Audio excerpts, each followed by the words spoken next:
Gamma तो उठे हैं शहरा में डेरे हैं और इस पेपर जिसे तो हमने पहले बतेरे फपेड़े हैं। अराउंड 12 और 1 फाइनल रिजल्ट आया। मैं ऐसे लेटा हुआ, मेरे पास अचानक से कॉल आया। तो मेरे पास फ़ोन भी नहीं था उस टाइम पे, मैं छोटा फ़ोन यूज़ करता था तो कोई देखने का मीन्स भी नहीं थे। तो फिर इतने में उन्होंने कहा कि रोल नंबर बता मेरे। इतने में 3-4 कॉल और आने स्टार्ट हो गए क्योंकि मेरा रोल नंबर एक दो दोस्त के पास अलग से था भी। तो उन्होंने जैसे मेरे को कॉल करके कहा कि तेरा सिलेक्शन हो गया तो एकदम से ऐसे सांस सी रुक गई मैम कि फिर उसने कहा कि रैंक 77 है। तो that was very much unexpected. To be honest I can not express my gratitude towards my parents in words. My mother used to cry. I would just go down to them and I have nothing to से।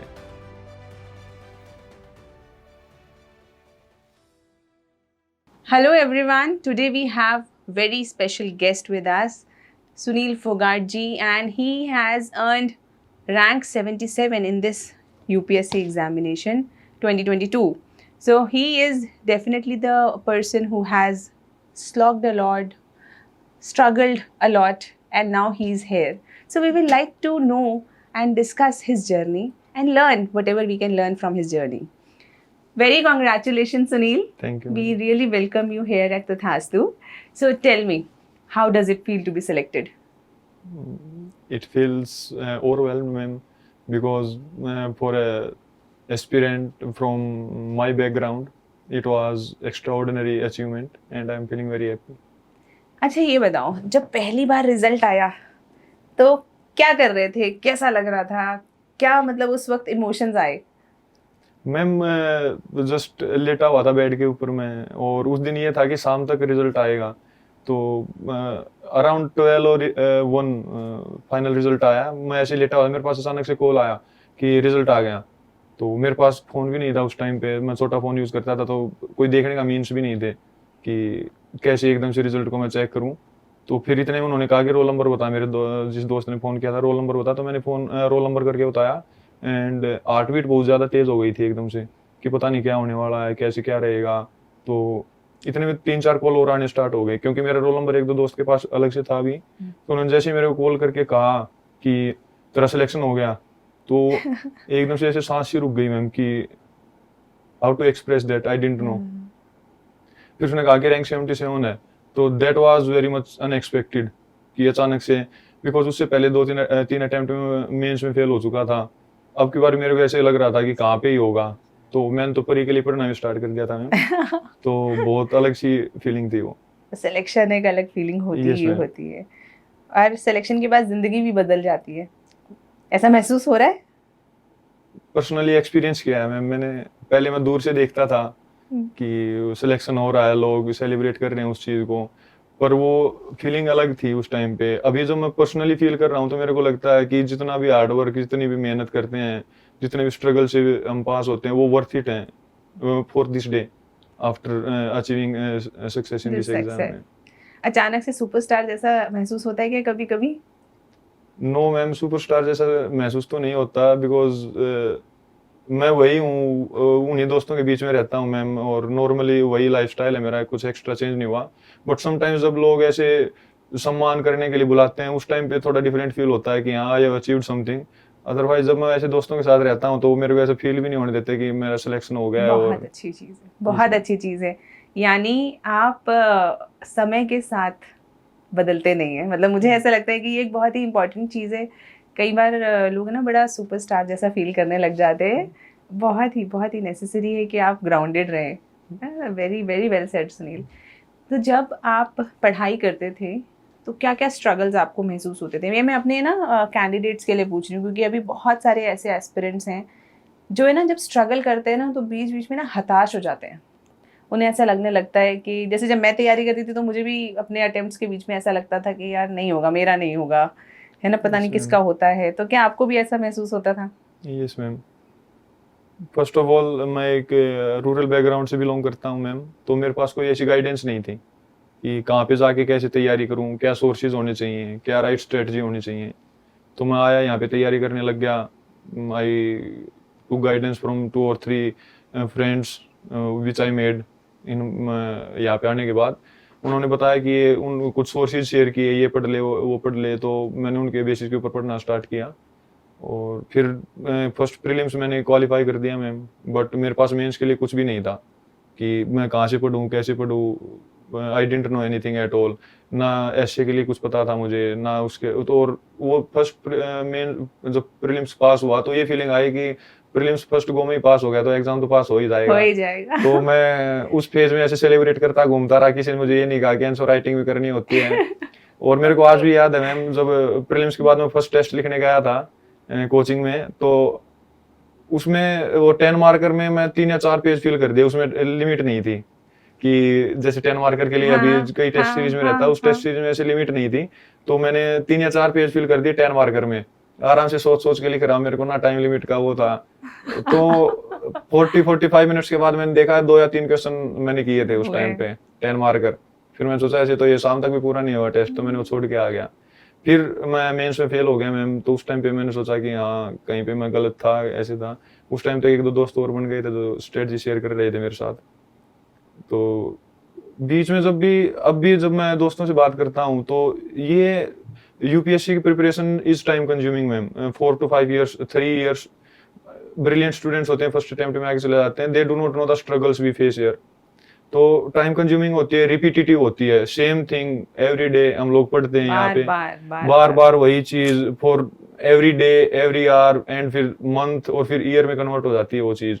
उसमें फिर हमें lost feel होने लगता है कि हम क्या कर रहे हैं, क्यों कर रहे हैं, हमारा होगा भी या नहीं होगा। मेरे को तो I listen from some people ऐसे पीछे से कहते थे कि ये खाली प्रीलिम्स पास करने के लिए बना है, क्योंकि मैं हर टाइम प्रीलिम्स के लिए कर लेता था। तो फिर ये कहते थे प्रीलिम्स, तो उसमें फिर वो और ज्यादा डिमोटिवेट फील होता है उस चीज में मैम।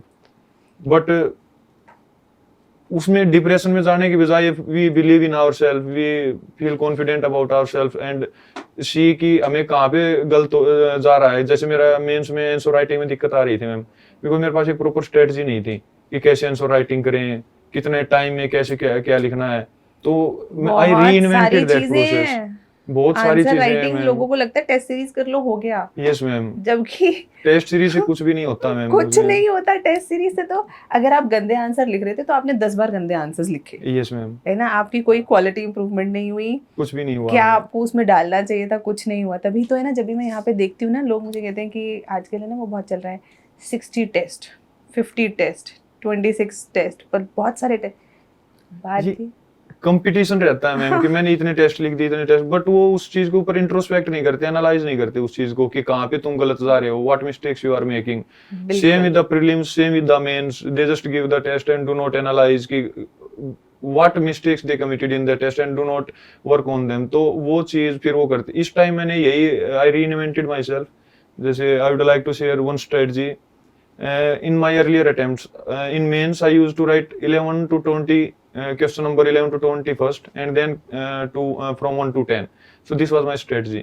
This time मैं एक दोस्त था जो जिसने इंटरव्यू दिया था लास्ट टाइम, उसने हम बातें कर रहे थे ऐसे ही, तो उसने मुझे बताया कि instead of going from 11 to 20 start मतलब at least attempt first 5 questions 1 to 5 because we are at last humans ma'am. तो एक ह्यूमन टेंडेंसी होती है, जो सामने सब कुछ अच्छा दिखता है वो लास्ट तक वही इंप्रेशन रहता है, वही इंप्रेशन रहता है। तो 11 to 20 अगर हमने अच्छा भी लिख दिया और लास्ट के रशिंग मोमेंट्स में हमने 1 to 10 लिखे, तो जो पहले 10 क्वेश्चन होते हैं उसमें चेक करते करते एक परसेप्शन बन जाता है कि 80 या 90 मार्क्स का बच्चा है, तो ही the examiner will not reward you for the last 10 questions. No they will not. तो फर्स्ट तो उसने मेरे को एक ये चीज बताई। सेकंड उसने ये बताई कि डिवाइड द टाइम, जैसे 10 मार्कर के लिए 7 minutes and 11 minutes for 15 marker, बिल्कुल एग्जैक्टली, या फिर 30 सेकंड्स ऊपर नीचे आप अपने हिसाब से कर सकते हैं how much you are good at writing. तो बोला कि जैसे let us suppose you have decided 7 minutes for your 10 marker, तो बोला जैसे ही तू 6 मिनट के ऊपर पहुंचता है ना, how much ever you know, जितना भी तुझे आता हो, stop that and start writing conclusion so that in next 1 minute you right the conclusion and complete your question. Because उन्हें कहा कि तूने 2 पॉइंट और अच्छे अच्छे लिख दिए, अगर तुझे आते थे वो पॉइंट तो तू पहले ही लिख चुका होता। ठीक है, और अगर वो सोचने में समय गया और मान ले तूने 30 सेकंड ज्यादा लिख के 2 पॉइंट और भी लिख दिए, और 30 सेकंड को हम अगर एक्स्ट्रापोलेट कर दें 20 क्वेश्चंस के लिए, तो ये 10 मिनट्स हो जाती हैं। 10 मिनट्स मतलब 15 मार्कर एक क्वेश्चन गया। और for general category students specially और फॉर एवरी स्टूडेंट, अगर you are living 115 marker in each paper, तो यू आर ऑलरेडी आउट। आप छोड़ नहीं सकते। नहीं छोड़ सकते मैम नहीं, और उसमें। पता है इसमें एक बहुत इंपॉर्टेंट लेसन भी है, पता है, जो मुझे महसूस होता है जब मैं टेस्ट सीरीज के बारे में बात करती हूँ। अगर आप एक 20 क्वेश्चंस को मैनेज नहीं कर पा रहे हो, यस मैम। आपको जिला दे दे मैनेज करने के यस लिए। मैम, वो मेन वो था उस चीज में। आप यानी कि 10 आपको नहीं पता आपको कहाँ रुकना है यस ना। आप जिले में जाएंगे, आपको एजुकेशन भी देखनी है, हेल्थ भी देखनी है, लॉ एंड ऑर्डर, बहुत सारी चीजें देखनी है। Yes ma'am. अब आपको पता ही नहीं कि हेल्थ में कब रुकना है ना, बाकी चीजों में कब रुकना है। तो ये भी एक अपने आप में एक पर्सनालिटी का भी टेस्ट है। Ma'am my father used to say this thing to me, है ना, मैंने और आई टोल्ड हिम कि पापा पूरा पेपर नहीं हुआ, एक क्वेश्चन छूट गया, हाँ। उसके पेपर में 2 क्वेश्चन छूट गए। तो बोला कि एक टाइप से पर्सनैलिटी का टेस्ट है तेरा, तेरे को पूरा एक जिला देंगे, उसके बाद में तेरा प्रमोशन होगा और बड़ी उसके ऊपर जाएगा। हाँ। अगर तू एक test within time manage नहीं कर पा रहा है तो तू पूरा जिले को और उस हायर रिस्पॉन्सिबिलिटी को कैसे मैनेज करके वो करेगा। तो एक ये स्ट्रेटजी मैं तो यही सजेस्ट करना चाहूंगा जो भी प्रिपेयर कर रहा है अभी मेंस के लिए, मेंस आने वाला है, एक तो टाइम लिमिट सेट कर लें अपनी, और दूसरा ये फर्स्ट 1 to 5 questions, या I तो would suggest go from 1 to 20 directly, because if you know the questions then you are going to attempt, there is no problem in that. So that is the main strategy I would like to. Absolutely correct. Yes ma'am. बिल्कुल, आपने ना जो सबसे important चीज़ है ना वो बता दी। मेरे पास जब भी कोई बच्चे, जैसे मैं क्लास लेती हूँ ना, कोई बच्चा आता है तो कहता है, जब मैं आंसर लिखवाने लगती हूँ ना, Yes ma'am. पहला आंसर लिखते हैं वो 20 मिनट में। Yes ma'am. 20 मिनट मैंने कहा 20 मिनट में तुमने बहुत अच्छा आंसर लिख भी दिया। वो एक नंबर आधा नंबर ज्यादा मिल जाएगा ma'am, but you are losing those 15 marks somewhere else. आपने पूरा का पूरा, आप ये सोचो ना, आपने पूरा क्वेश्चन छोड़ दिया। Yes ma'am. वहां पे इक्का दुक्का नंबर बढ़ भी गए, वैसे बढ़ते नहीं है, नहीं बढ़ते हैं मैम। नहीं बढ़ते। जितना आपको पता है, अगर आपने उतने टाइम फ्रेम में बात लिखी अपने ढंग से, क्योंकि पॉइंट्स बनाने हैं, आर्टिकुलेट करना है, प्रेजेंटेशन अच्छी देनी है, फ्लो चार्ट भी बनाना है, बहुत अगर कुछ मिल होता जाए है तो मैम। इन्फॉर्मेशन को याद करना है, फिर जितने पार्ट्स हैं क्वेश्चन के सबको डील भी करना है। Yes ma'am. और उसके बाद अगर कोई आदमी सोचे कि मैं 2 पॉइंट्स एक्स्ट्रा लिख दूं, कहाँ टाइम है। नहीं टाइम है मैम, इतना ज्यादा वो मैनेज करना रहता है। मेरे को यहाँ पे वो पिक्टोग्राफी डालनी है, इसमें मेरे को फ्लो चार्ट डालना है, ये डाटा फैक्ट एग्जांपल मेरे को यहाँ पे पुट करने हैं, तो ये बहुत ज्यादा वो आता है इसमें बिल्कुल। प्रोसेस। इसीलिए मैं ना टेस्ट सीरीज में हमेशा ये बोलती हूँ कि पहले भैया क्वालिटी तो इम्प्रूव करो, पहले डाटा याद करो, कंटेंट डाटा ये होना चाहिए आप स्कीम्स तो याद करो। आपने अगर मैं और ये इसको है ना, टेस्ट सीरीज को या जो इसकी प्रिपरेशन है ना, उसे ओवरऑल अपनी जॉब प्रोफाइल से भी लिंक करके देखो। Yes ma'am. आज अगर एक आईएएस ऑफिसर बैठ के बात करे तो वो सिंपली ऐसे बात करे, हाँ बहुत गरीबी है जी देश में, यस मजा नहीं आएगा ना, मजा नहीं आएगा, लगेगा ही नहीं वो आईएएस ऑफिसर है। वो आईएएस ऑफिसर कैसे बात करेगा, हाँ वो भाई इतना पॉवर्टी लेवल है हमारा, है ना, इतना हम कर लेंगे, ये हमारा टारगेट है, हम स्कीम्स ये चला रहे हैं। अब लग रहा है कि हाँ लग रहा है कोई ऑफिसर बात कर रहा है। वो मतलब बिना data content example articles DPSP वो इस टाइप से हो गया, बिना हथियार लिए हम ऐसे किसी बैटल में जा रहे हैं, उस टाइप से हो गया। तो we are supposed to get defeated by the enemy. हाँ, फिर लोग कहते बताओ हमने तो इतनी पता, हमने तो 20 टेस्ट लिखे, यस मैम, फिर भी हमारा सिलेक्शन नहीं हुआ। अरे 20 नहीं 10 लिखो, 10 लिखो, बट एनालाइज करके लिखो और अच्छे वे में लिखो उसको। अच्छे एक को एनालाइज करो कहाँ गलती हो रही है। अगर आपने एनालिसिस नहीं किया, प्रीलिम्स में देखो ना, लोग क्वेश्चंस करते रहते हैं, टक टक टक टक। Yes ma'am. वो अच्छा, कोई ऐसा बंदा मिला आपको अपने दोस्तों में जिसने कहा हो कि मैंने तो 20,000 क्वेश्चन कर लिए? Yes ma'am, there are many 10,000 questions, 20,000 questions, but मैं उनको यही कहता हूँ, if you have attempted 10,000, suppose 10,000 questions you attempted, तेरे को ये थोड़ी ना पता जो तूने फर्स्ट क्वेश्चन गलत किया था वो किस कारण से किया था। बिल्कुल, वो चीज तो नहीं पता है ना, और वो सेम गलती तू इन द मेन जो प्रीलिम्स होने वाला उसमें करेगा। तो मैं कह रहा हूँ तू 1000 क्वेश्चन कर, बट उनको बार बार 4 या 5 बार रिवाइज कर, ताकि you do not commit the mistakes, analyse करके उसको। Silly mistakes. इस बार पता है प्रीलिम्स, आपने देखा इस बार का प्रीलिम्स का पेपर? यस मैम, उसमें जो UPSC as an exam is evolving and that is very much visible from that. तो उसने कोई स्कोप ही नहीं छोड़ा। जैसे पहले एलिमिनेशन टेक्निक हम यूज कर लेते थे कि ऑप्शन 1 2 2 3 में अगर हमें पता हो तो पता चल जाता। अब के बाद 49 क्वेश्चंस के अराउंड उसने पूछे only 1 pair 2 pair, 1 statement, how many statements. Yes ma'am. तो वो अब की बार उन्होंने एलिमिनेशन टेक्निक को ही एलिमिनेट कर दिया यूपीएससी ने। बिल्कुल, एलिमिनेशन टेक्निक को ही एलिमिनेट कर दिया। नहीं, पता है यूपीएससी की भी मजबूरी सी भी हो गई है। यस मैम, है ना, कि उसको अपने आप को इवॉल्व करते रहना पड़ेगा। यस मैम, बिकॉज ये यूपीएससी कोचिंग इतना वो प्रोवाइड करवा रही है, तो UPSC needs to be one step ahead. तो उसको वो अपने आप को इवॉल्व करना ही पड़ेगा। तो आपको कुछ सीसैट में कभी कोई परेशानी महसूस हुई? आप साइंस बैकग्राउंड से हैं, मैथ्स बैकग्राउंड से हैं या ह्यूमैनिटीज से? मैं मैथ्स बैकग्राउंड से हूँ मैम, और सी सेट में being from math background also see set में बहुत ज़्यादा डिफिकल्टी हुई एंड सिंस 2019-20 तो इट इज़ इवॉल्विंग, तो the paper is getting tough day by day. इस साल भी some of my friends appeared for prelims and I met them. They told me कि we are getting 100 plus marks, 90 plus marks in GS. So that is a decent score according to this time's exam. But then I asked them about the CSAT. हाँ. So they told me 65 marks we are getting. I attempted only 38 questions.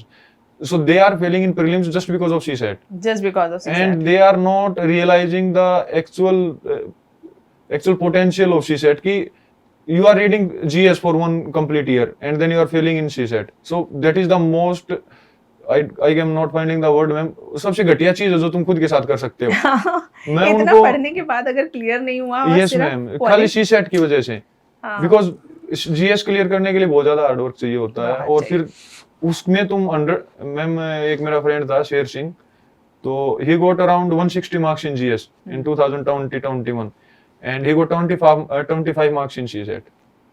25 only 25 marks in CSAT. तो this is the variation ma'am. अब आप सोचो वो कहाँ से और कहाँ पे आ गया हो। हाँ, तो- यार बहुत दुख भी होता है ना इतनी मेहनत करके अगर आपका ना सिलेक्शन हो। मैम मैं जो मेरे फ्रेंड थे मेरे से गाइड लेते थे कि भाई I am clearing prelims every time, तो I used to say to them भाई डिवाइड मतलब 30 मिनट CSAT के लिए रख लो, spread it over 6 month period, तो 30 मिनट ज्यादा नहीं है, कहीं से भी कभी भी निकाल लेते हैं हम लोग। एक कोई प्रैक्टिस के लिए जरूरी भी है। यस मैम, तो 30 मिनट अगर हम 6 महीने के ऊपर स्प्रेड करते हैं CSAT का, वीडियो देख लीजिए, जैसे ऋषि सर की वीडियो देखता था मैं CSAT के लिए, तो उसमें अगर हम ऐसे देखते रहते हैं, वीडियो देख लिया हमने, प्रैक्टिस कर लिया क्वेश्चन वगैरह, तो वो हेल्प करता है हमें after point of time. Continuous practice में है तो उस दिन हमें 33 क्वेश्चन ठीक करने रहते हैं मैम ओवरऑल, उतना ही तो करना है। और उसमें कुछ इजी क्वेश्चंस रहते हैं और 6 महीने प्रैक्टिस के ऊपर कुछ टफ क्वेश्चन होते हैं, तुम वो क्लियर कर लोगे, तो इतना एटलीस्ट मेक योरसेल्फ एलिजिबल कि तुम CSAT क्लियर कर लो, उसकी वजह से तुम्हारा ये जो UPSC में पास करने का वो ना रुके, वो हो जाएगा। Yes ma'am. नहीं इतनी मेहनत हम GS में करते हैं, थोड़ी सी तो आधा CSAT की भी घंटा मैम बनती इज नॉट अ है। बिग थिंग, आधा घंटा हम खाने में ज्यादा निकाल लेते हैं, नहाने में ज्यादा निकाल लेते हैं, सोने में आधा घंटा कम सो लेंगे तो क्या ही फायदा, वो दिक्कत हो जाएगी उस चीज से, तो आधा घंटा डेली अगर 6 महीने के ऊपर स्प्रेड कर देते हैं तो नॉट अ बिग प्रॉब्लम। अच्छा ये बताएं सुनील, जैसे कभी आपको ऐसा महसूस हुआ जैसे रूरल बैकग्राउंड था आपका, कि उसकी वजह से कभी कोई डिसएडवांटेज हुआ हो?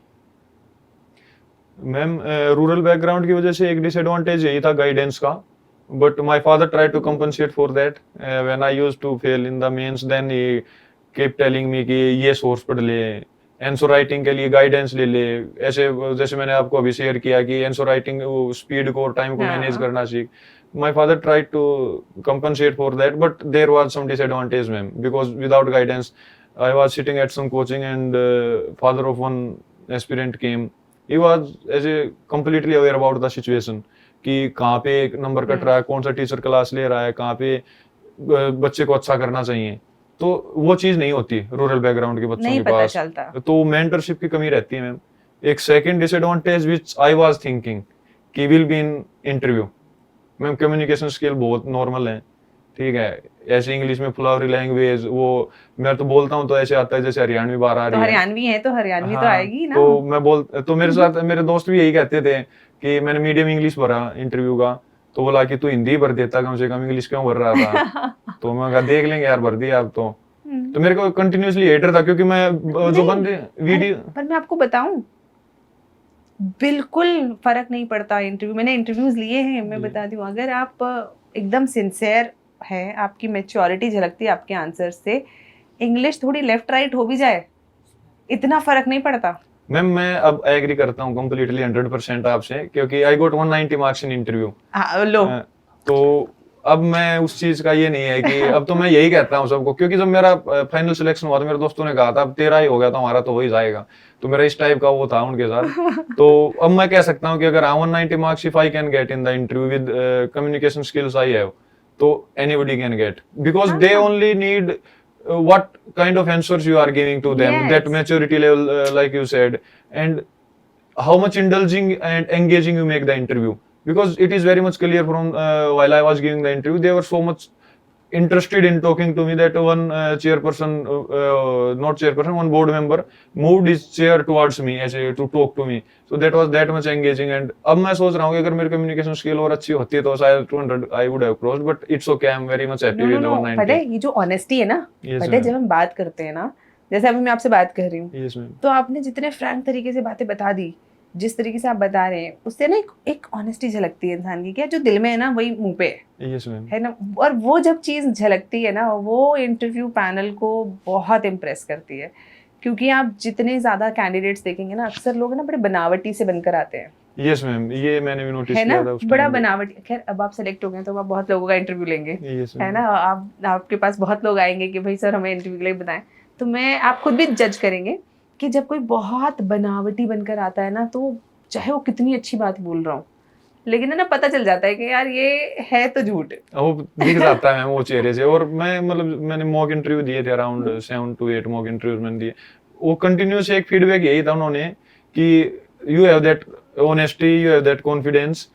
एंड उसमें यही कहते थे कि थोड़ा अगर इम्प्रूव करना है तो न्यूज़पेपर का टाइप से ये पढ़ ले, हाँ, थोड़ा हाँ। कम्युनिकेशन स्किल खुद से बात करने की कोशिश किया कर. बट उन्होंने कहा था कि you are honest, you are confident about yourself, तो ऐसे ही रहे, you are going to get good score. वही मिला भी आपको स्कोर अच्छा Yes, मिला। ma'am. तो बहुत सारे ये बहुत इंपॉर्टेंट, पता है रूरल बैकग्राउंड की बच्चों के लिए बहुत इंपॉर्टेंट चीज़ है ये बात Yes, जानना कि भाई कम्युनिकेशन स्किल ना इतना भी इम्पोर्टेंट नहीं है जितना बाहर की लोग दिखाने की कोशिश करते हैं Yes, कि ma'am. पता नहीं हमने इंग्लिश अच्छी नहीं बोल पाए तो इंटरव्यू वाले हमें नापसंद कर देंगे। ये मेजर फियर रहता है मैम, स्पेशली फॉर हाँ। द रूरल बैकग्राउंड चिल्ड्रन, है ना, कि इंग्लिश तो आती ही नहीं है. कई बंदे तो इस डर में हिंदी मीडियम भर देते हैं इंटरव्यू का कि यार इंग्लिश तो आती ही नहीं है और इतनी अच्छी अच्छी लैंग्वेज, क्योंकि वीडियो देखते हैं उसमें बोलते हैं कि इतनी अच्छी अच्छी लैंग्वेज बोल रही है, इतने एक्सेंट के साथ, ये वो.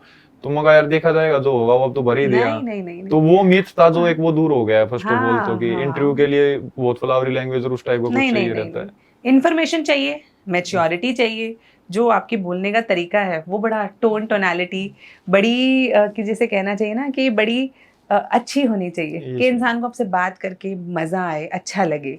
तो ये मुझे लगता है कि बहुत इंपॉर्टेंट है एक इंटरव्यू के लिए। Yes ma'am.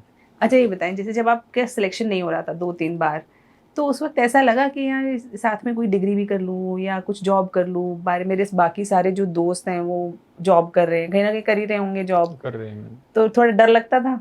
मैम बहुत ज्यादा डर लगता था. और ये बिगेस्ट फियर है for the students preparing for UPSC, because अपनी लाइफ के इम्पोर्टेंट जो मोस्ट इम्पोर्टेंट ईयर होते हैं वो हम यूपीएससी प्रिपरेशन निकाल देते हैं 20s के ma'am, in which we could go for our career और हाँ। कुछ भी मतलब फिजिकल हेल्थ का जो भी है वो हम पूरा इसमें लगा देते हैं. And if after 5 or 6 years investing here we are getting nothing, if we are not getting selected, तो it is a disasters for us. यहाँ से निकलने के बाद हमें कोई ऑप्शन नहीं दिखता मैम.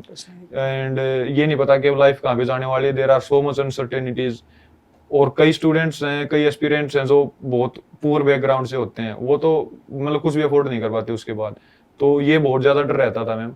एंड उसके लिए फिर because I was ovarian around the cut off only, तो मेरे में थोड़ा ये कॉन्फिडेंस था कि एक बार अगर थोड़ा लक ने साथ दिया तो मैं क्लियर कर लूंगा. हाँ। बट वो कांस्टेंट फियर रहता था. तो अब की बार तो मैंने उसमें कई एग्जाम के जो छोटे मोटे एग्जाम होते हैं उनके फॉर्म फिल भी कर दिए थे. अब की बार नहीं हुआ तो मैं ये एग्जाम करके निकल जाऊंगा मैं यहाँ से. हाँ। क्योंकि नहीं दे सकते मैम, एक कितनी लिमिट बार होती है. दें? कितनी बार दें? और सर्टेनिटी नहीं है मैम. हाँ। तुम प्रीलिम्स में फेल हो सकते हो, तुम सी सेट में फेल हो जाओगे, मेंस में अगर एक क्वेश्चन भी एक पेपर भी छूट गया उसमें दिक्कत हो जाती है, कुछ गड़बड़ हो गई और फिर इंटरव्यू ऊपर से मैम. इंटरव्यू में किसका तो बोर्ड मिलेगा मैम, इंटरव्यू में किसका बोर्ड मिलेगा. और फिर इंटरव्यू में ऐसा रहता है कि या तो it makes you an IAS officer. हाँ, this happened with me. I got 190 marks, got 77 rank. If I would have gotten 145, 150, which is a very मतलब decent score, UPSC gives it to many candidates, I would have been out of the list. तो वो तो कहाँ से कहाँ तक कितना इतने अनप्रेडिक्टेबिलिटी रहती है उसमें, तो वो uncertainty ma'am it kills the aspirant. नहीं उसी के लिए ना मतलब मेरी इच्छा भी यही थी कि हम लोग बच्चों को मतलब मुझे जो मैंने इनिशिएटिव लिया है वो ये है कि बच्चों को साथ में पोस्ट ग्रेजुएशन करो ना. Yes ma'am. पढ़ते रहो, साथ में एग्जाम देते रहो, है ना. हमारा तो ये है कि हम साथ में यूपीएससी वाले ही करवा देते हैं, लेकिन ऐसा नहीं है कि बच्चे को उसी ग्रेजुएशन से फायदा होगा. Yes, ma'am. लेकिन बच्चा कहीं से भी करे, लेकिन एक पोस्ट ग्रेजुएशन या ग्रेजुएशन अपना करता रहे या अपना पार्ट टाइम जॉब करता रहे फिर एग्जाम दे, क्योंकि वो जो है ना बीच का डर, मन का डर, यस मैम। वो बड़ा While coming here, ma'am, with my friend, I saw this initiative of yours. ना तो that was wonderful initiative. That is a wonderful initiative कि while you are preparing, you are getting to get even graduated or post graduated. So there are many gates open for you. If you do not, unfortunately, if you don't You get cannot into do it. UPSC, there are many gates open for you. So that is a very nice डर तो नहीं initiative, लगेगा ma'am. कि डर हमारी नहीं लगेगा पढ़ाई मैम। नहीं चल रही लाइफ है। का, करियर का, वो जो बहुत। अनसर्टेनिटी रहती है वो बहुत हद तक खत्म हो और जाती मैं है। आपको बताऊं, यूपीएससी का बच्चा अगर Yes, बाहर जाए, पता Yes, है अभी ना मार्केट को पता ही नहीं है यूपीएससी के बच्चे का पोटेंशियल। एक नॉर्मल बीए एमए का बच्चा है, समझिए ना, डीयू से किया उसने, Yes, ma'am. वो जाता है मार्केट में, उसको जॉब मिल जाती है। यूपीएससी वाले बच्चे ने उस बच्चे से 10 गुने से ज्यादा मेहनत कर बहुत रखी ज्यादा है। मैम, बहुत ज्यादा नॉलेज रहती है, डाइवर्स Knowledge, फील्ड्स की नॉलेज रहती है, diverse इकोनॉमी fields। की, पॉलिटिक्स की, हर चीज की, सोशियोलॉजी की, हर चीज की नॉलेज रहती है और मैम लिखने उसको। में लिखने में आंसर उससे राइटिंग तो ज्यादा, देख लो ना कैसी बहुत कर ज्यादा रखी है। मैम। और इतने केपेबल बच्चे को जब वो बाहर जाता है तो फिर पता है क्या कहते हैं लोग, ओहो ये तो यूपीएससी फेल है, इसको क्या। यूपीएससी फेल है मैम, वो यही रहता है कि यहाँ पे अगर we are failing in the UPSC, like I was failing in the mains, उस टाइम पे यहाँ पे इस मार्केट में रिस्पेक्ट है कि भाई at least he is getting to write the mains because they know how much difficult it is हाँ, to to go clear for even prelims। To clear even हाँ। प्रीलिम। बट जैसे ही मार्केट से बाहर निकलते हैं वी आर नथिंग। मतलब कोई भी पूछेगा अच्छा प्रीलिम्स फेल हो गया, 2 या 3 अटेम्प्ट हो चुके तेरे, तू फेल हो रहा है, उनको ग्रेविटी नहीं पता चलती। ग्रेविटी नहीं पता चलती मैम इस ये area पोस्ट की, ग्रेजुएशन situation ना की। मैंने इसीलिए इंट्रोड्यूस करी है कि जो ये बीए एडमिनिस्ट्रेशन या एमए एडमिनिस्ट्रेशन है ना, धीरे धीरे करके ना international organisation, Yes, ma'am. PhD chamber, इन लोगों के पास जाएंगे, हम कहेंगे भी देखो हमारा जो यूपीएससी का बच्चा है ना, अगर He इसने he इंटरव्यू has so दिया, much potential. इसको लो ना तुम। Yes, ma'am. भाई अगर इसके 20 नंबर ज्यादा आ जाते जिला चला लेता। Yes, ma'am. वो है ना? 1 मार्क का डिफरेंट रहता है मैम। कितनी बार। और अगर 30 नंबर है, डिपार्टमेंट नहीं चला सकता? चला सकता है मैम। चला सकता है, इतना नॉलेज है उसे, पॉलिटी, इकोनॉमी और पता नहीं क्या क्या। मैम मैं तो जो पास हुए हैं उनसे ज्यादा I respect those who failed in this exam because I know how much hard work they are putting in this exam and how many struggles they are facing. Struggles they are तो facing। I really respect them a lot, ma'am, for their continuous efforts, the hard work they are putting in, the struggles they are facing. यहाँ पे ORN में sustainable environment है ही नहीं ma'am. The rents are too high, the food is so much unhygienic and Bad। the food is bad almost कि it gives you diseases every month or 10-15 और days। Fear कितना है, Fear ma'am ऊपर से fear। Fear साइकोसिस पे तो पूछो मत, कितना ब्रीड चल रहा है यहाँ पे। Yes, बस ma'am. बच्चे को डराते रहो, डरा दो, कितना डरा सकते हो कि ये एग्जाम कभी क्लियर नहीं होगा तुम्हारा। Yes, ma'am. So I identify myself with the aspirants who are failing more rather than with the, because when you fail 3-4 times now you know the struggles, You know the pain। you know the pain, so you automatically start empathizing with the ones you have been some time ago। अच्छा, कभी ऐसा हुआ आपके selection से पहले कि कोई दोस्त सिलेक्ट हो गया हो और उसने अपने रंग बदल दिए हो? होता था मैम, होता था? बहुत बार होता था कि ऐसे दोस्त सिलेक्ट हो रहा है और उससे पहले तक तो तुम बहुत वो थे और सडनली तुम्हारी उससे फिर धीरे धीरे बातें होनी बंद हो जाती हैं कि हाँ ठीक है। तो मैं फिर इसी कारण मैं जिनके साथ रहता था मैं उन्हीं के साथ रह ही रहा हूँ मैम कंटिन्यूअसली, है ना। तो मेरे क्योंकि मजा भी वहीं पे आता है बिकॉज यू नो देम। अभी जो मैं सेलेक्ट हो गया, अभी जो दोस्त बनेंगे कुछ ऐसे गेम्स के लिए बनेंगे मेरे साथ कि give and take type of situation, but जो रियल फ्रेंडशिप थी वो तो उन्हीं के साथ थी। नहीं, पता है रियल फ्रेंडशिप मतलब मैं पता है आपसे सवाल ये वाला क्यों पूछ रही हूँ, क्योंकि ना जब मैं ओआरएन में बच्चों से बात करती हूँ, है ना, तो लोग पता नहीं क्यों इस परसेप्शन में कि दोस्ती तो रखनी नहीं चाहिए, दोस्त बड़े खराब होते हैं और मतलब यहाँ पे दोस्त हमारा समय बर्बाद कर देंगे। जैसे मैं ना जो सुनते नहीं है किसी के साथ चाय पीने मत जाओ, बाहर मत जाओ, दोस्त मत बनाओ कोई। लेकिन मुझे ऐसा लगता है कि जीवन में मतलब दिस इज माय पर्सनल कि दोस्त होने बहुत जरूरी है। And if you are so much fearful तो चूज योर फ्रेंड्स वाइजली, है ना। चूज सच फ्रेंड्स कि जो पढ़ाई में भी तुम्हारे साथ रहें और जो जब स्ट्रगल का टाइम आए तब भी तुम्हारे साथ रहें, ठीक है। तो अगर तुम दोस्त ही खराब बना रहे तो of course that thing is going to come with you, but I would not suggest कि do not make friends, make friends, choose them wisely and be there for them so that they can be there for you absolutely need arise. तो that is नहीं, ये मुझे बहुत अच्छा लगा क्योंकि मुझे भी मेरी तैयारी के दौरान मेरे दोस्तों ने बहुत मदद करी। यस मैम, बहुत होता है, बहुत मदद करी, क्योंकि जब मैं आई थी मुझे तो कोचिंग में ले ही नहीं पाई थी, क्योंकि मैं तुरंत आ गई थी इंटर्नशिप के बाद, 2-2.5 महीने के अंदर मुझे प्रीलिम्स देना था, तो कुछ नहीं लिया था। तो दोस्तों ने जो कहा कि ये पढ़ लो, ये किताबें हैं, Yes, है ना, ma'am. ये स्पेक्ट्रम है, ये लक्ष्मीकांत है ये पढ़ लो और हो जाएगा, तो वो पढ़ लिया और सच में हो भी गया उस वक्त। हो जाता है मैम। एंड ऐसे होते हैं वो अपनी बुक्स आपके साथ शेयर कर देंगे, आपके नोट्स अपने नोट्स दे देते हैं वो। हाँ। और कुछ समझ में नहीं आ रहा तो बताते हैं कि भाई ये यहाँ से पढ़ ले, ये वाले जैसे पढ़ते रहते थे वो, बीच में कुछ ऐसे अचानक से मैसेज आता था कि यार ये पढ़ के देख, इसमें अच्छा दे रखा है, वो एक्सप्लेन करके। तो ऐसे हेल्प होती है मैम बहुत ज्यादा। आंसर राइटिंग में भी साथ करते थे हम लोग, तो दोस्त तो जरूरी है। अच्छा, ये बताओ, कंफ्यूजन होता था इतने सारे नोट्स देख के मार्केट में? बहुत ज्यादा कंफ्यूजन होता था मैम कि कौन सा पढ़ें। तो मैं तो रेस्ट्रिक्ट करता था खुद को कि बहुत कम से कम सोर्स पढूं मैं, क्योंकि उनको अगर मैं कम से कम पढ़ रहा हूँ तो ज्यादा बार पढ़ पाऊंगा।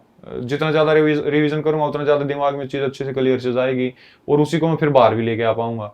ज्यादा पढ़ूंगा तो वो फिर दिमाग में कंफ्यूजन होना स्टार्ट हो जाता है मैम कि कौन सी चीज लिखूं आंसर राइटिंग करते हुए भी, कि क्या लिखना है, कौन सी चीज यहाँ पे लिखूं, कौन सी बाद में लिखनी है। वो फिर लॉट ऑफ कंफ्यूजन, ये नहीं समझ पाते बच्चे, ये नहीं समझ पाते मैम। वो एक वो बुक रस होता है ना उसके पीछे कि ये भी नई चीज आ गई, ये उठा लूं, ये नई चीज आ गई, ये उठा लूं। तो मैंने तो 2 या 3 स्टैंडर्ड बुक्स थी वो खरीदी थी, उसके अलावा मैंने कुछ भी नहीं वो किया था। तो मेरा तो यही था कम से कम सोर्स, और जितनी बार मुझे ज्यादा ना पढ़ा सबसे बड़ी प्रॉब्लम यही है यहाँ पे ओआरएन में, कि जब भी आप निकलो ना, करंट अफेयर्स की तो आंधी है, करंट अफेयर्स की आंधी है मैम। आंधी तूफान जो कह लो इसे यस मैम। कि जो बच्चा है वो करंट अफेयर्स ढूंढने जाए, कोई बुक ढूंढने जाए, इतना सोर्स है, इतने सोर्स है, और बात ये है कि सब कॉपी पेस्ट भी है, कॉपी पेस्ट है मैम, है क्योंकि ना? करंट अफेयर्स हाँ। अलग अलग तो नहीं हो सकते ना, कहाँ से ले लोगे? हाँ। हिंदू में आ तो वही रही है टाइम्स ऑफ चीजें। इंडिया में सब वही चल रहा है, और ऊपर से बच्चा क्या है ना, बच्चे को लगता है यहाँ से भी पढ़ लूँ, वहाँ से भी पढ़ लूँ, अब वो 10 जगह से पढ़ लेता है और रिटेंशन होती नहीं, यस मैम। रिविजन होती नहीं, उसकी वजह से फिर वो क्या, ये एक्चुअल में होता है मैम, नोट्स बनाने लग जाते हैं उनको, न्यूज़पेपर से मिला या फिर कोई मैगजीन मिली करंट अफेयर की, वहां से नोट्स बनाने लग गए। फिर लास्ट में जाते जाते इतने मोटे नोट्स हो जाते हैं वो, फिर उनको पढ़ते नहीं है। फिर पढ़ते नहीं, क्योंकि पढ़ते पढ़े नहीं जा है। सकते। मेन इश्यू पता है ये यूपीएससी प्रीलिम्स में, अगर तुम if you keep the thing simple ना, you can easily clear this exam. पर होता क्या है कि नोट्स बहुत ज्यादा बना लेते हैं, पढ़ते हो नहीं, और फिर नहीं पढ़ते तो फिर वो एक फियर जो अंदर आना जनरेट हो जाता है कि हमने पढ़ तो रखा ही नहीं, पेपर होगा कैसे। और वो जैसे फियर आता है माइंड अनस्टेबल हो जाता है। And UPSC prelims is all about mind game, open mind. हाँ, जितना ज्यादा स्टेबल एंड काम तुम, मैं तो यही कहता, जो मेरे से मेरा दोस्त पूछता मैं उसको यही कहता था कि जितना स्टेबल और काम तुम वहां पे एग्जाम में रहोगे ना, क्योंकि 30-40 क्वेश्चन नॉलेज बेसिस पे इतना कर पाओगे, बाकी गैस वर्क रहता है। बाकी तो आपको खुले दिमाग से खुले दिमाग से लॉजिकल लॉजिकल सोचना, और वो तभी होगा व्हेन यू आर काम एंड पता है, कॉन्फिडेंट। मैं अभी बच्चों से जब प्रीलिम्स के पहले बात करी ना, तो मैंने बच्चों को बोला कि बच्चों ने कहा आखिरी में क्या रिवीजन करें, मैंने कहा कुछ रिवाइज मत करो, कुछ रिवाइज मत करो मैम, मैंने कहा सिर्फ और सिर्फ रेस्ट करो, खुले दिमाग से सोचो, और अपना है ना इमेजिन करो कि एग्जामिनेशन कैसे करोगे, Yes, ma'am. क्या करना है और ये सब। तो कई लोगों को ना उस बात को कहा, मैम तो कह रही बताओ कुछ पढ़ो मत, मैंने कहा पढ़ना पहले, जो पढ़ना था वो हो चुका, आखिरी दिन क्या पढ़ लोगे? कुछ और मैम दिमाग बंद और हो जाता है दिमाग बंद, वो ये लगता है कि 1-2 पेज और पढ़ लिया तो यहाँ से क्वेश्चन आ जाएगा, या ये 2 पेज पढ़ लिया तो यहाँ से क्वेश्चन। वो नहीं होता है ऐसा। मैं मेरा पर्सनल एक्सपीरियंस बता रहा हूँ मैम। मेरे सेकंड अटेम्प्ट में, फर्स्ट अटेम्प्ट में मैंने प्रीलिम्स क्वालिफाई कर दिया, सेकंड अटेम्प्ट में मैं गया तो अनफॉर्चुनेटली वो सेट आ गया मेरे पास कि कुछ क्वेश्चन डिफिकल्ट रहते हैं। तो पहला, हाँ, वो मेरे पास वो 10 क्वेश्चन वो कंटिन्यूअसली डिफिकल्ट आ गए। पहले 10 क्वेश्चन मेरे एक भी क्वेश्चन नहीं आ रहा। हाँ, मैं पैनिक कर गया वहीं पे कि ये क्या हो गया। फर्स्ट अटेम्प्ट में अगर 4-5 महीने की पढ़ाई के साथ मैंने क्लियर कर लिया था प्रीलिम्स, अब की बार मैं अच्छे से पढ़ के आया था, नॉलेज भी ज्यादा थी, एक भी क्वेश्चन नहीं हो रहा, मैं तो फेल हो गया। तो I literally give 3 to 4 minutes to myself to think कि भाई यू कैन डू इट। तुझे नहीं आ रही तो किसी को और भी नहीं आ रहे होंगे लोग। ये डिफिकल्ट क्वेश्चन है, आगे आएंगे वो इजी है। तो मैंने 10 क्वेश्चन ऐसे कैसे छोड़ दिए। 11 से मैंने स्टार्ट किया कॉन्फिडेंस के साथ कि ठीक है कर लेंगे, हाँ हो जाएगा। वो किया, मैं जब तक 100 तक जाके मैंने वो 1 से 10 किए, वो आराम से हो गए मेरे से उस टाइम पे। तो it's all about being confident about yourself. Exactly, ये आपने ना बिल्कुल सही बात बोली है कि ये ना, ये लोग समझ नहीं पाते कि भाई वहां पे लॉजिकली हमें सोचना होता है प्रीलिम्स के अंदर कि भाई लॉजिकली हम किस तरह से आंसर तक पहुंच सकते हैं। ये और बच्चों को लगता है पता नहीं कहाँ से पढ़ लें, रट लें, ये इन्फॉर्मेशन कर लें। मेरे को बड़ी सबसे हैरानी हुई, लोगों ने ना टेस्ट सीरीज करने के बाद उसके आंसर्स के भी नोट्स बना रखे थे। हाँ, उसके आंसर के नोट बनाते हैं मैम। हाँ, लेकिन भाई आपने कर लिया ना तो उसी को रिवाइज कर लो, उसके अंदर नोट्स वोट्स बनाने की, क्योंकि वो नोट्स बड़े स्कैटर्ड होते हैं। Yes ma'am. अब वो स्कैटर्ड नहीं है तो दिमाग में पिक्चर नहीं बन पाई, और जब दिमाग में पिक्चर नहीं बन पाई तो वो वो याद पैनिक, नहीं आएगा। वो याद नहीं आएगा, वही पैनिक। और लास्ट के मतलब 5-6 दिन में ही पूछते थे कि सुनील भाई कहाँ से पढ़े हैं, कि कुछ हो जाए थोड़ा बहुत। मैं भाई जो पढ़ना था वो हो चुका, 5-6 दिन बच्चे हैं, जितना तूने पढ़ा उसको थोड़ा सा रिवाइज कर लो, अदरवाइज मैं काम एंड कॉन्फिडेंट, ताकि तुम पैनिक ना करो। मेन मेरी एडवाइस यही रहती थी, प्रीलिम्स वाले दिन पैनिक मत करना। चाहे तुम अब अगले 5 दिन कुछ भी ना पढ़ो ना, पर उस दिन पैनिक मत करना, क्योंकि उस टाइम पे अगर पैनिक करके और सब कुछ पढ़ रखा तो भी फेल हो जाओगे तो prelims भी में। फेल। ये गोल्डन वर्ड्स हैं, गोल्डन वर्ड्स। ये जिस व्यक्ति ने मल्टीपल टाइम्स प्रीलिम्स क्लियर किया है ना, ये वही बता सकता है। Yes ma'am. मतलब मैंने 6 बार किया है तो मैं बता सकती हूँ, और यही सेम एक्सपीरियंस सुनील भी बता रहे हैं। तो मतलब this is the golden words कि आपको खुला दिमाग रखना ही पड़ेगा, घबराने से कुछ नहीं होगा। और पता है, अगर पता है ये मैं प्रीलिम्स को भी, ये ना एग्जामिनेशन को सर्विस से जोड़ती हूँ, कि जो आदमी प्रीलिम्स में घबरा रहा है, यानी वो जिले में भी घबरा जाएगा। वो तो बहुत ज्यादा सिचुएशन आती है मैम, वहाँ ऐसी तो बड़ी ऐसी खतरनाक सिचुएशंस आती हैं। Life and death kind of situation रहती है उसमें तो। और ऑफिसर ही घबरा गया, अब उसके हाथ पैर फूल गए, अब वो कर नहीं पा रहा, डिसाइड कर नहीं पा रहा कि कौन सा ऑप्शन चूज करूं। कैटास्ट्रोफिक हो जाएगा वो तो उस टाइम पे और मैम। फिर बताते हैं, लोग कहते हैं कि यूपीएससी की जो प्रोसेस है ना, वो बड़ी गड़बड़ है। गड़बड़ नहीं है, बड़ी साइंटिफिक है। ये मैम बहुत साइंटिफिक है वो, पूरी बहुत पूरी प्रोसेस। साइंटिफिक है, आपकी नर्व्स को टेस्ट करती है, वो नॉलेज को करती है, नर्व्स को टेस्ट करती एवरी है। स्टेज में, prelims, mains and then interview, तो वो सच में पूरा पूरा वो प्रोसेस इस टाइप से फॉर्मुलेट की गई है कि बहुत हाँ। ही। चलिए, आपको मैं एक चीज और पूछती हूँ। हमारे ना पेरेंट्स ने हमें बड़ा सपोर्ट किया होता है यस मैम। है ना, और बहुत सारे पेरेंट्स ने बहुत सारे सैक्रिफाइसेस भी करे होते हैं। मेरे पेरेंट्स ने भी, क्या आपके पेरेंट्स ने भी करे होंगे। Yes ma'am. आज आप उनको थैंक करना चाहेंगे?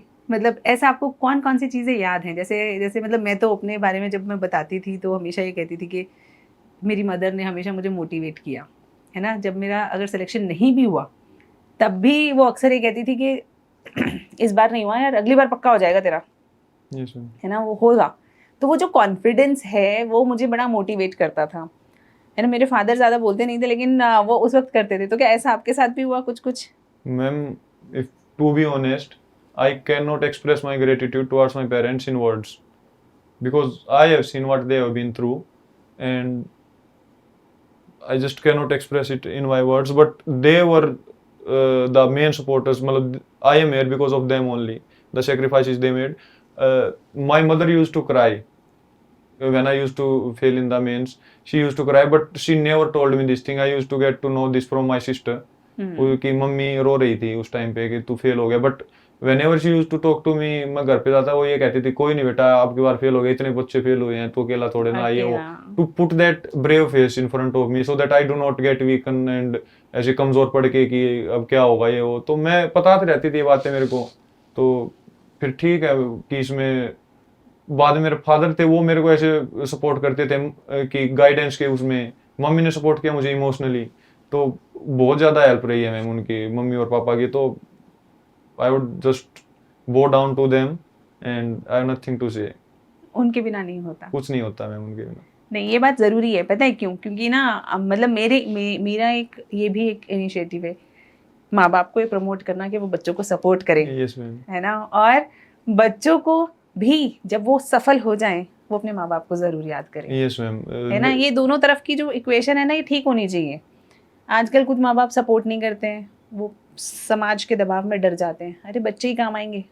Yes ma'am. वो सोसाइटी क्या है, सोसाइटी जब मैं प्रिपरेशन करनी स्टार्ट की तो दे वर सेइंग इनिशियली कि हाँ कर लेगा ये, ठीक है हो जाएगा। जब मैंने फर्स्ट प्रीलिम्स पास किया तो उनको पता था, हमें पता ही था कर लेगा ये, इसका अभी की बार ही हो जाएगा फर्स्ट में। मैं सेकंड टाइम थर्ड टाइम जब मेरा नहीं हुआ तो वही बंदे ऐसे कहने स्टार्ट कर दी उसी सोसाइटी ने कि ऐसे ही घूम रहा है, इसका कुछ होने वाला है नहीं, इसकी शादी करवा के सेटल करवा दो, इसको पैसे खराब कर रहा है तुम्हारे।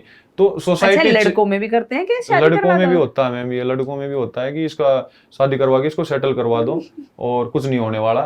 तो society changes with the time, so it's the parents who should stand with their child, and it's the child who should मतलब show his gratitude towards his parents when he or she achieves something. So this is the तो main thank thing. You कर दो एक बार बढ़िया से mummy papa को। Thank you mummy papa for supporting me throughout my journey. I would never be able to pay back what you have given to me. Thank नहीं you. नहीं, पे back कर सकते हो। No अब ma'am. मम्मी पापा को आराम देना है Yes ma'am. है ना, और घूमने भेजना है जहाँ जहाँ घूमना चाहते हैं, Yes ma'am. है ना। जिला मिलेगा तो घुमाना है एकदम बढ़िया से। हाँ आराम से। Very well. तो जीएस हमारी सिर्फ तैयारी की तो बहुत सारी बातें हो गई हैं। अब हरियाणा से आप हैं, Yes, ma'am. तो हरियाणवी के साथ ज़रा कुछ एंड कर दें हम सेशन को, मैं आपको बहुत ज़्यादा देर रोकना नहीं चाहूँगी। हरियाणवी में आप कुछ बच्चों को मैसेज देना चाहें, हरियाणा के बच्चों को। मैम मैं तो यही कहना चाहूँगा कि गामा तो उठे हैं, शहरा में डेरे हैं, और इस पेपर जिसे तो हमने पहले बतेरे फफेड़े हैं, तो भैया अपने मेहनत करते रहो, आगे बढ़ो यार। और अगर ये टाइम कंज्यूमिंग पेपर है, हार्ड वर्क और स्मार्ट वर्क का अगर कॉम्बिनेशन से तुम अगर आगे बढ़ते रहे, तो one day you will be able to clear it. If I can clear it, so you तो डेफिनेटली कैन। मैं पहले यही बाकी को देख के सोचता था, पता नहीं कहाँ से आते हैं ये लोग जो पेपर को पास करते हैं। पर today I am an example कि भाई गांव से उठ के भी और उस रूरल बैकग्राउंड से होने के बाद if I we can clear this exam, so definitely you also can. तो good luck and thanks to you all. Thank you so Yeah. much, Sunil. Thank you, ma'am. Thank you so much for inspiring the young candidates. I hope they will get inspired and work hard. Yes, ma'am. I wish. Thank you. Thank you so much. Bye bye, friends.